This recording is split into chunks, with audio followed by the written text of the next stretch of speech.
Goeiemôre. Dit is Woensdagoggend die 2 April 2025 en ek groet julle ouer gewoonte hartlik hier in die vroeë oggend. Maar hierdie keer is dit hier van die Ooskus af. Noord van Durban, dit praat ons van die Noordkus. Dis waar ons tans besig is om vir 'n paar dae te ontspan en ek het gedink ek sal net vir julle so ietsie wys van waar ons is. Ek het hierdie video gistermiddag geneem en vir die van julle wat die wêreld goed ken, sal dit eintlik min of meer kan bepaal waar hierdie videoklip dan ook geneem was. En natuurlik gisteraand moes ons ergens 'n bietjie gaan uit eet by 'n plekkie met die naam van Mosambik. En toe loop ons natuurlik 'n groot legende daar raak. En dit is niemand anders as Driekus Du Plessis. Driekus daar in die middel. En geen mense wil regtig vir hom baie pla nie, want ek weet hoe dit is. As 'n mens so breek vat en jy's rustig, dan kan mense jou nogal pla. Maar ja, daar het ons toe nou ook in die proses vir Driekus ontmoet en vir al die kinders het dit baie geniet.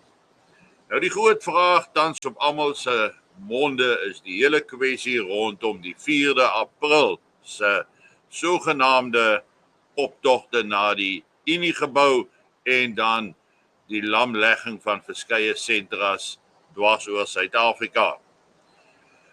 Vir die wat gereeld na my luister sal weet dat ek het al dikwels gesê dat as daar iets daadwerkliks aan die gebeur is, dan sal ek betyds na vore kom. Ek sal dit waarsku, want ons hou hierdie hele situasie goed dop. Want vanaf die eerste berigte begin rondgaan dit rondom die 4de April en 'n herhaling daarvan op die 7de April en die moontlikheid van ander gebeure dan op die 5de en die 6de, het ons nêrens konkrete bewyse kon kry dat enigiets in hierdie voege wel gaan plaasvind nie. En definitief nie op die skaal waarvan hulle praat nie. Hulle praat van 2 miljoen mense in Pretoria wat moet opmars na die Uniegebou, waar hulle dan vir Cyril Ramaphosa gaan gryp, vir Pinocchio en hom hardhandig uitgooi amper in die buitende duisternis.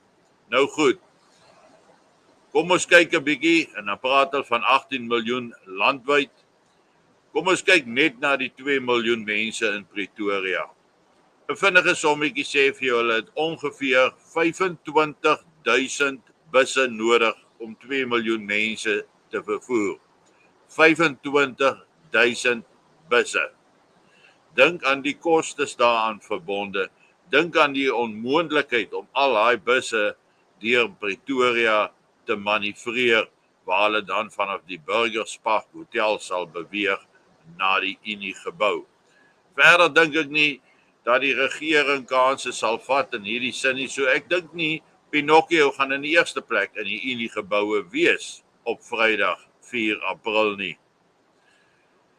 Ek dink ook nie dat indien dit wel plaasvind, dit op 'n baie groot skaal sal wees nie. 'n Mens kan nie alles 100% ignoreer nie, maar die feit van hoe hierdie boodskap versprei was, sê tog vir 'n mens om dit nie so ernstig op te neem nie. Nêrens in al die bronne kon daar beslissende antwoorde gekry word nie. Wel dat daar kennis geneem word van hierdie situasie ook op regeringsvlak. Dit is so. En dat daar addisionele troepe op bystand geplaas is vir moontlike optrede naby die Uniegebou. Dit is ook so, maar daar is geen inligtingsbron wat op meer as dit dui nie. Ek dink dis net nog 'n manier om jou stem dik te maak. Dis wat aan die gebeur is daar. En dan dink ek dat die ANC is redelik uitgeslape in hierdie verband. Hulle verwag dat Cyril Ramaphosa toenemend die wind van voor gaan kry. En stelselmatig begin hier al hoe meer en meer idees, gedagtes in die lig kom, soos onder andere om vir Thabo Mbeki stil terug in te bring in 'n poging om dan die situasie in Suid-Afrika te beredder. Of hy dit sal kan doen, sal ons moet sien. Maar dit is interessant dat Mbeki 'n meer aanvaarbare leier is in die oë van Amerika, waar ons dan nou juis op hierdie stadium so baie drama en dinge rondom ervaar. So, ek sê nie dat 'n mens nie versigtig moet wees op die 4de nie.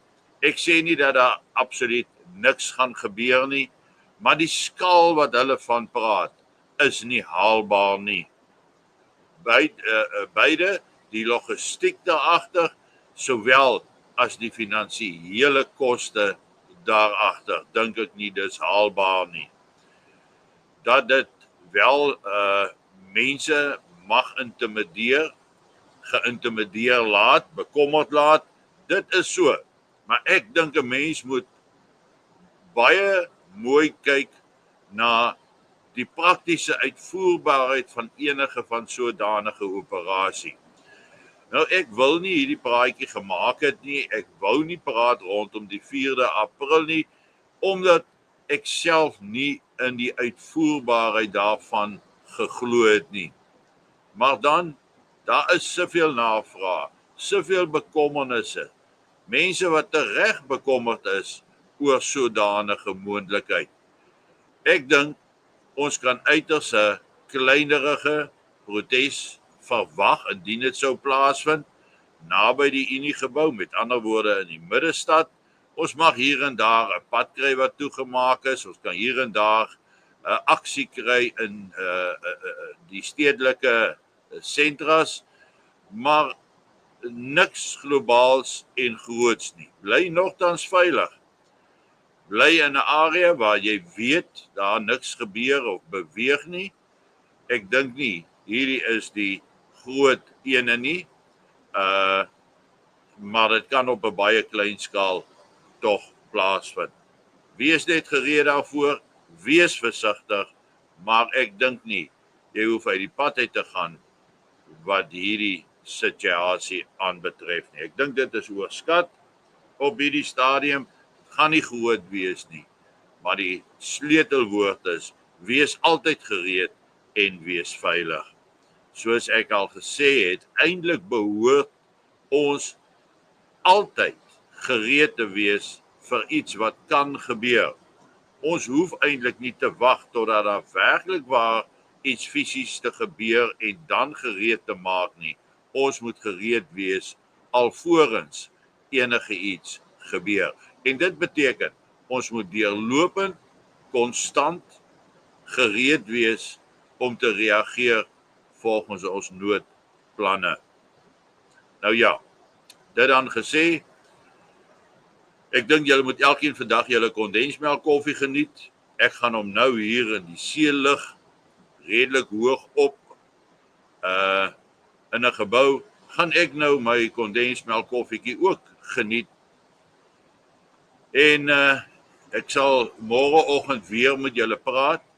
Indien daar verdere nuus uitkom wat dalk meer lig op die onderwerp kan werp, as die situasie ernstiger raak as wat ons dit tans sien, dan sal ek dit vir julle inlig. Ons het môre donderdag nog tyd daarvoor en ek sal maklik dan sommer 'n lewendige uitsending doen om die opdatering na julle toe deur te dra. Maar onthou, daar's net een rigting, dis vorentoe. En dit beteken, wees gereed ten alle tye. Wat spesifiek Vrydag die 4de aanbetref, ek herhaal, ons verwag niks buitensporigs of groot nie en niks op 'n globale skaal nie. So, ja, ek gesels môreoggend met julle. Ek is dankbaar vir almal van julle wat ons ondersteun wat hierdie goede aanbetref en hierdie dinge en mooi loop, lekker dag.